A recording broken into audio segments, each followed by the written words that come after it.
You ever wonder how the great companies manage to stay great? Well, it's not some flash in the pan or one single brilliant idea.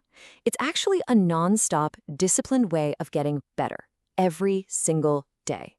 Today, we're going to pull back the curtain on that discipline business process improvement. So let's start with something super obvious. It really doesn't matter if you're talking about the little coffee shop on your corner or a massive global tech company. Deep down, they all share the exact same goal. They want to succeed. Right, but we all know it's not nearly that simple, is it? Plenty of businesses fail. So what's the deal? What actually separates the companies that thrive for decades from the ones that just disappear? What is the secret sauce for building something that actually lasts?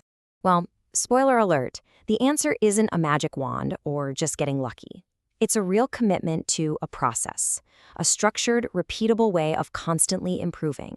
And that entire process is built on one simple but super powerful idea. And that big idea is what we call the value equation. You can kind of think of it as the financial DNA of any sale, of any transaction. And honestly, getting your head around this is the absolute first step to improving anything in a business. Okay, so check this out. This chart pretty much breaks down any purchase you have ever made. See that green section at the bottom? Those are the company's costs to make the thing. The orange bit on top of that, that's their profit margin. And those two together add up to the price you pay. But, and this is the magic part, for you to feel good about buying it, the total value you get from it, that big blue section, has to be more than the price. That little extra slice on top is called consumer surplus, and it's the reason you walk away feeling like you got a great deal. The best businesses are masters at creating both profit for themselves and a nice surplus for you. So the whole thing hinges on understanding value. And the key is that value isn't some fixed number. It's all about what you, the customer, perceive a product is worth. Now, a company really only has two main levers to pull here. They can either make their products super unique and different, or they can just make it cheaper. Both are totally valid ways to boost that perceived value. Okay, so if creating value is the goal, how does a business actually get organized to do it? I mean, you can't improve what you can't see, right? That's exactly why they map everything out, using something called the value chain. The value chain is kind of like a strategic blueprint for the whole company. It forces you to stop seeing the business as one giant blob, and instead see it for what it is, a series of connected steps. From the very first sketch to the final delivery, every single link in that chain is a chance to add just a little more value. And you'll see every value chain basically has two parts. You've got your primary activities, that's the frontline stuff, designing, building, and selling the product. But holding all of that up from below are the support activities, things like HR, tech support, accounting.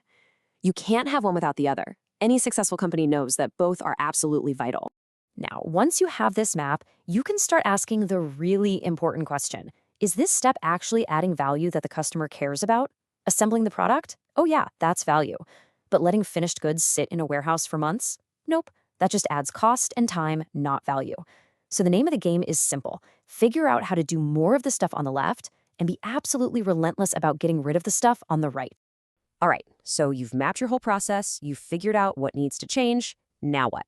Well, it turns out there are two completely different schools of thought on how you should actually go about making things better. Think of it like this: evolution versus revolution. On one side, you've got continuous improvement, or Kaizen. This is the philosophy of making endless, small, smart tweaks over time. And on the other side, you've got business process reengineering, or BPR. This is the path of just tearing down the old way of doing things and building something totally new from the ground up. Let's talk about Kaizen first. This is a total bottom-up philosophy. It's all built on one simple but really powerful belief. The people who are actually doing the work every day, they're the experts. Kaizen empowers everyone in the organization to find and make small, smart improvements, which creates this amazing culture of constant, gradual progress. BPR, on the other hand, is the complete opposite. It's not about tweaking what you already have. It's about stepping back and asking, if we were starting this company from scratch today, with what we know now, how would we do this? It's a top-down, high-risk, high-reward strategy that's all about aiming for massive breakthroughs. And here is a perfect, simple example of BPR. Okay, so the old way cost them $450 to make some units. Instead of trying to shave off a few dollars, they made a revolutionary change. They invested $350 in a new machine. And look at the result. The new cost is just $225. They literally cut their costs in half. After just 2 production runs, that machine has already paid for itself. And from that point on, it's just pure savings. That is the incredible power of revolutionary change. So, whether you choose the path of evolution or revolution, how do you even know what you should be aiming for? You can't just improve in a vacuum. You need some kind of yardstick to measure yourself against. And that's where the art of benchmarking comes in. This definition really nails it. Benchmarking is basically about finding out who is the absolute best in the world at one specific thing, even if they're in a totally different industry, and then asking, okay, how can we learn from them and adapt their winning plays to transform what we're doing? So why would you go to all that trouble? Because it yanks you out of your own little bubble. It helps you find proven, real-world solutions to your problems and seriously sharpens your competitive edge. But maybe most importantly, it forces you to challenge your own assumptions and ask that really tough question: could we be that good? At the end of the day, all these improvements in value chains, in processes, in practices, they all have one ultimate goal: delivering better quality. But quality can feel like a really fuzzy concept. So how do businesses measure it in a way that actually matters to the bottom line? Well, they do it by measuring the costs of quality. And this chart breaks it down perfectly.